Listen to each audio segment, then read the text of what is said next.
Back again, it's LFC Plavi here. Thank you for joining me.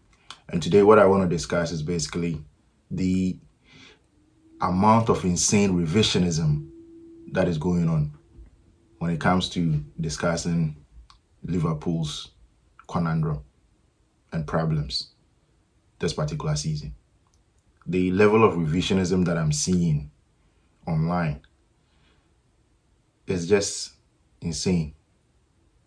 I'm completely bamboozled by what is going on. Now, people are trying to find so many reasons, nitpicking. That's what I call nitpicking. They are trying to find reasons and focusing on certain minor issues that are not necessarily the reason or main reason why Liverpool are struggling. We lose a game against Nottingham Forest. The coach started Alexander Isak instead of Hugo Ekitike. And because we lost the game, people are questioning why he started Alexander Isak. Now, my question to anybody questioning the coach about starting Isak is that what exactly did Isak do for you to conclude that he was the reason we lost? Why is Isak starting the reason why we lost the game? Did we even watch the same game? Because I can't think of any scenario, any circumstance why I think having Hugo Ekitike in the game in that first half would have made anything different.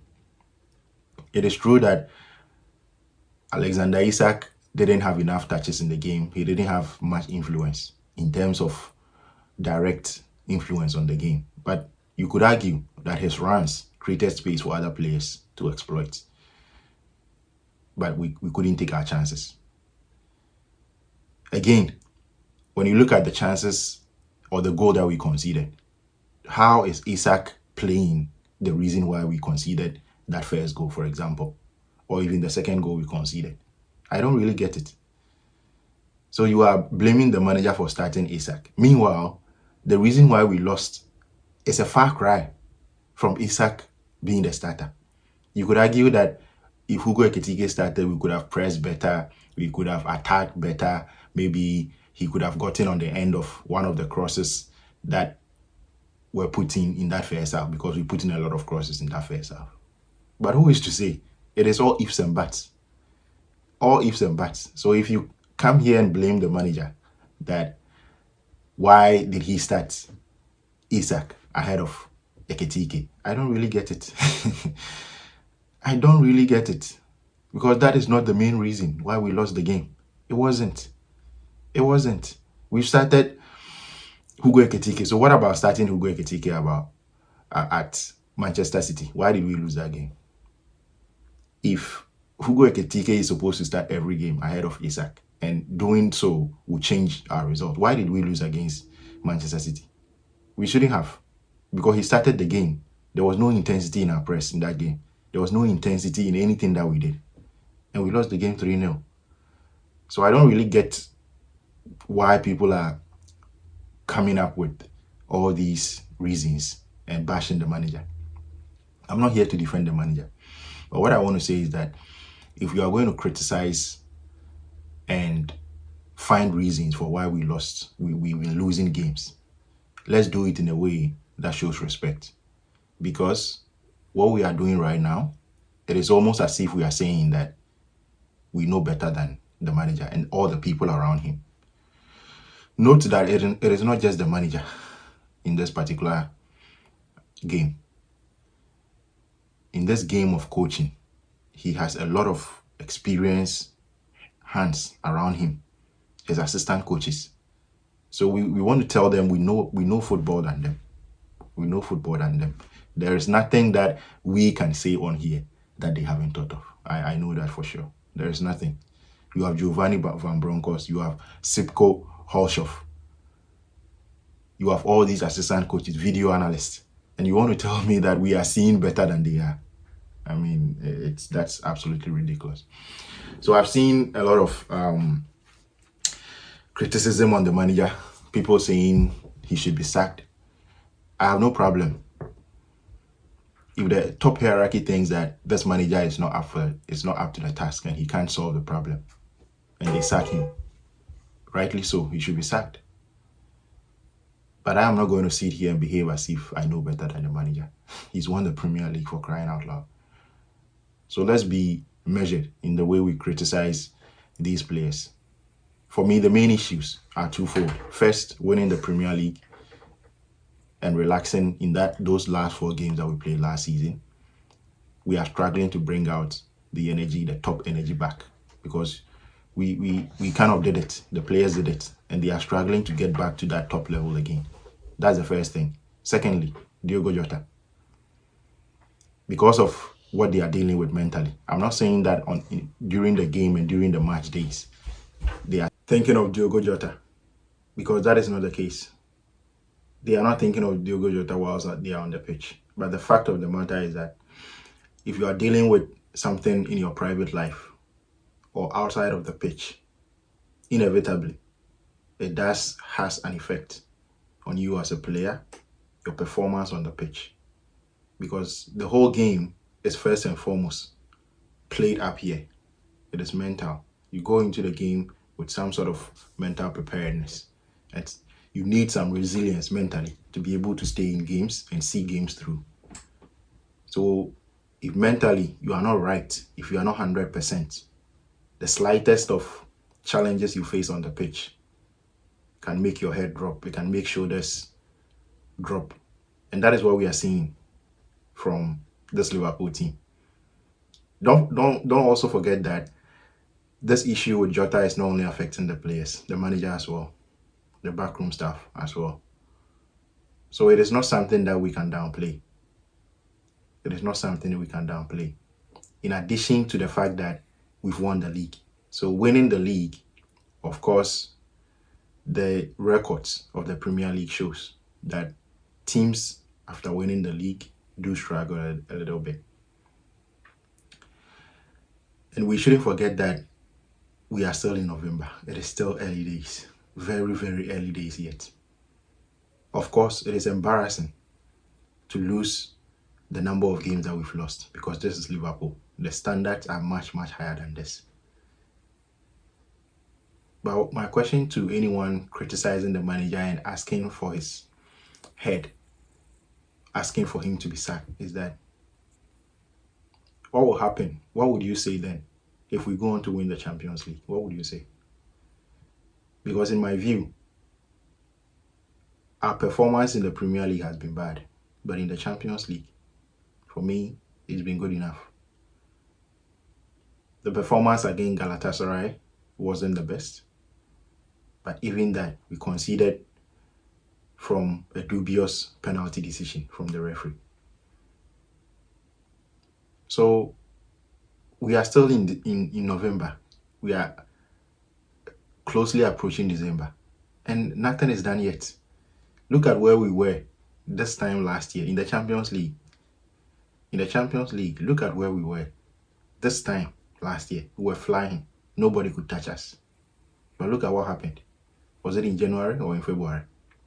We were knocked out in the round of 16. So when we are criticizing, let's be measured. Let's take our time, really. Because this season, what Liverpool is going through is unprecedented. No club has ever gone through it. I saw a comment on social media where someone said that this Liverpool form, or losing the number of games that we've lost, is the worst in Liverpool's history in any era. In any era. He's right. Whoever wrote that comment, he's very right, and I agree perfectly with that. But I'll also say, in addition to that, that losing a player through an accident within a given season is one of the worst things that could ever happen to any team, any Liverpool team in any era. It is one of the worst things that has ever happened. It is monumental, actually. So let's not discount what is happening. For me, if Arne Slot cannot turn this around, he should be sacked. Of course, he should be sacked. But I don't think we are there yet. I don't think we are there yet, because the hierarchy, Richard Hughes and his boss, Michael Edwards, they know exactly what the team is going through. They have all the information that they need to have. We don't have the information. So sometimes in criticizing and in sharing our opinions, let's be measured. That is something that I think people should learn to do. People should learn to do, because after games, I'm fuming. I want the manager gone. I want the players sacked. But then you need to also take some time and put some perspective on whatever is going on. So there has to be some sort of balance in our analysis. People are even questioning the balance of the squad and saying that the balance wasn't right from the beginning. But I bet you that these people at the beginning of the season weren't saying that. They weren't saying that Liverpool were going to experience a massive drop-off because of the balance of the team. They weren't saying that Liverpool were going to struggle the way they are struggling because they don't have the best balance in their team. People are saying that the manager doesn't know his best 11. For me, none of those issues are the main issues. Because we've seen games where the manager has gone with what he knows, the players from last season, and it still backfired. It still didn't work. So we are seeing obvious challenges on the field. Players are not able to close down with the intensity that they need to be closing down with. They are not attacking and making the right decisions in the attacking third of the field. We are not creating the chances that will grant us a higher probability of scoring and all that. But the question that we should ask is why? Why are we not making the right decisions on the field? Why are players not closing down with the intensity that they used to close down? For me, until we answer that question, talking about tactics, the squad balance, substitutions, and in-game management by the manager, it's a non-starter for me. It is a non-starter because I've seen this manager, Arne Slot, make very, very similar in-game substitutions, taking off Konate and bringing in an attacker, pushing Ryan Gravenberch to the back line, and Liverpool winning games. And nobody, no single person questioned that. No single person. But today, the manager does that, we still end up losing the game, and people are questioning why he did it. He did it. For me, what will be alarming for me is seeing Liverpool struggle and the manager not make any changes, not tweak anything. But for me, throughout the slump that Liverpool have experienced, the manager always tries to tweak things. If he let things slide and let things move the way they are moving, and we still lose anyway, that is when I'll question him. But he tries to change it. The issue is that it is not working at the moment. Whatever he tries, 9 out of 10 doesn't work. So why? The question is why? Why is it that even if he tries to change something, it doesn't work? Why is it always failing every time?